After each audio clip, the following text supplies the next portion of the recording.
Hey everyone, Star Wars Lore here with another versus video in the series that I call Lore Duel. Today I'll be comparing Delta Squad from the Clone Wars era versus Inferno Squad during the Imperial era. Looking for enemies. If you are new to the series, it's pretty straightforward. I'll be comparing armor, gear, weapons, training, experience, all their strengths and weaknesses, and evidence from lore history. Combining the advantages and disadvantages from these categories, I will declare an ultimate winner. With that, let's get started with the battle. Let's start with Delta Squad. During the Clone Wars, Delta Squad consisted of a team of 4 elite clone commandos. There was Boss, he was the leader of Delta Squad. There was Fixer, he was the squad's slicer and tech expert. He was pretty by-the-book type of soldier, he preferred to do his job according to procedure, and he was pretty much the unofficial second in command for Delta. Scorch, he was the demolition and explosives expert, and he was the heart and soul of the squad. Sev, he stood out in ambush training and quickly displayed his skill as a sniper. He was also a fierce hunter with a grim sense of humor, and a powerful drive to succeed. The commandos reported directly to several members of the Jedi Council High Command in canon and in Legends.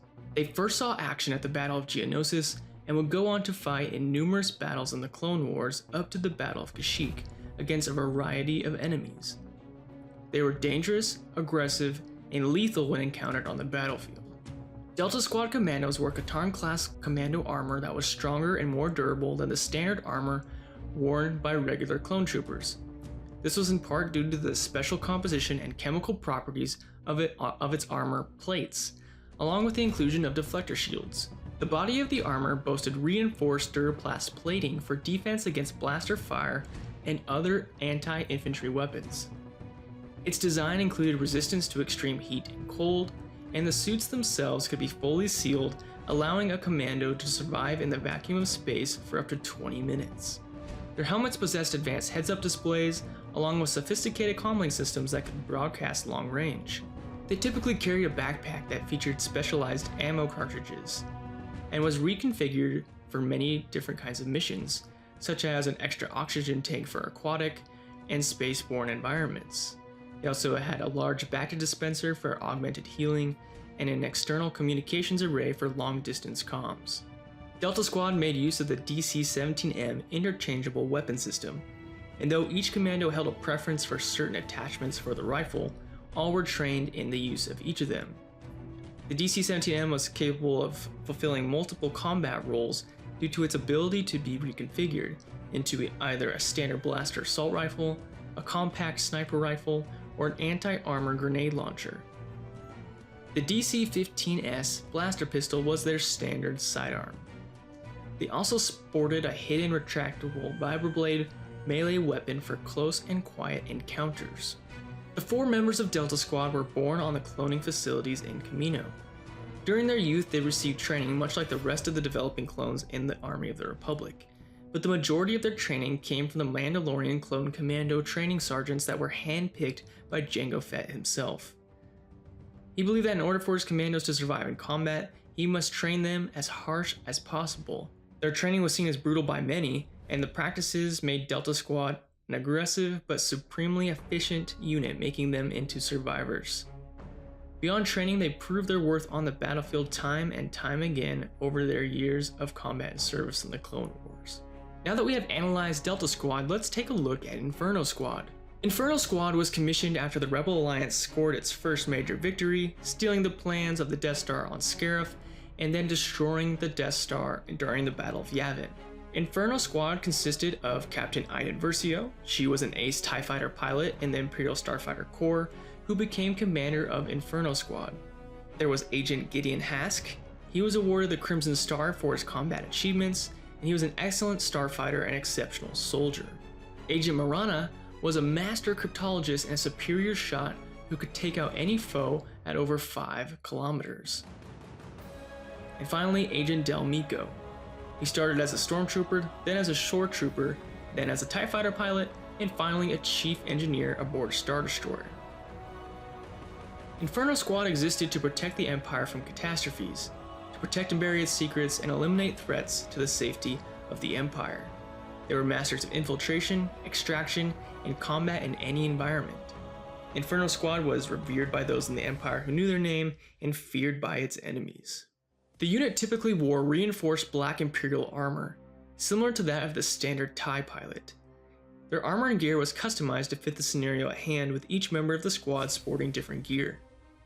The squad's armor focused more on agility than protection compared to other Imperial units. Dio was a highly modified ID-10 seeker droid that was used extensively by Inferno Squad for combat and infiltration. It was capable of taking out enemies, hacking a system, or even creating a protective shield around Iden.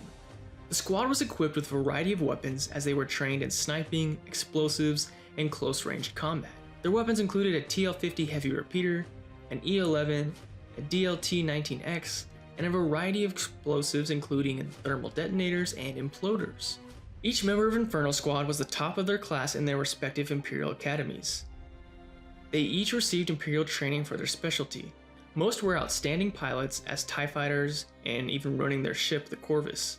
They had proven themselves on the battlefield outside of trading to be even considered to be part of Imperial Special Forces. Inferno Squad was handpicked and ultimately led by Admiral Garrick Versio. They had extensive experience going undercover, infiltration, and on stealth missions. And they were efficient in hand-to-hand combat as well. Now let's compare the two. When it comes to armor, the advantage is pretty evident. Delta Squad's Katarn armor was another class above the armor used by Inferno Squad. Even if you want to drop Katarn armor and keep it strictly canon, Delta Squad's gear had a variety of options for almost any scenario, much more than Inferno Squad's did, even though they had some. The big advantage for Inferno Squad is Dio. The droid was a huge asset and pretty much acted as another member of Inferno Squad. Without Dio, it is a landslide for Delta, but with Dio, they close the gap some. Still, the advantage in armor and overall gear goes to Delta Squad. This one is a little tricky as both squads use a variety of weapons in their missions. The TL-50 heavy repeater and DLT-19X sniper rifle are just more powerful than the stock DC-17M from the Clone Wars era. The DC-17M had one large advantage in its anti-armor attachment, which is basically a grenade launcher. And if you count Dio as a weapon, then there's another factor swinging to Inferno Squad's favor. Overall, the base weapon set for Inferno Squad was just better. The TL-50, for example, was specifically made for special forces and had a powerful concussion blast and could be modified to reduce its spread. And the DLT-19X sniper rifle was a powerhouse. The combination of more modern, powerful weapons and Dio give the advantage to Inferno Squad as a whole. Delta Squad had more intense training than Inferno Squad. Their training was nearly uniform amongst the unit, while Inferno Squad attended different academies with different experiences. But both squads had nearly the same amount of live action experience as a squad together. Delta's aggressive yet uniform training and brotherhood would make them a more cohesive unit training-wise. Advantage goes to Delta Squad. Delta Squad holds the advantage in overall standard equipment. So in an old Western standoff, and they just turn around and shoot each other, Delta Squad would wipe Inferno Squad no contest. They just can't take hits like Delta Squad can. The advantage is Delta Squad in this scenario. In hand-to-hand combat, the clones would have much better experience. Commandos get in the face of danger and use hand combat skills frequently. Their melee vibroblades give them a huge up on the opponent, and they're just a huge advantage. Dio did a lot of the dirty work for Inferno Squad, and the commandos, I believe, are just physically stronger overall than Inferno Squad. So the advantage here, Delta Squad. Now in a scenario starting on opposite sides of a neutral terrain, Delta Squad would come out victorious. Their unit is cohesive and proven on the battlefield. We were talking about head-to-head warfare, and Inferno Squad is potent, but just not on the same level when it comes to a face-to-face fight. Overall, Delta Squad holds the advantage in armor, training, melee combat, and while they might be outgunned a little bit, it is pretty much minimal. Now if this scenario included space combat, Inferno Squad would wipe Delta Squad. They have superior pilots, and many of their missions included extreme difficulty in navigation and air-to-air combat. So taking that all into consideration, let's get a final winner.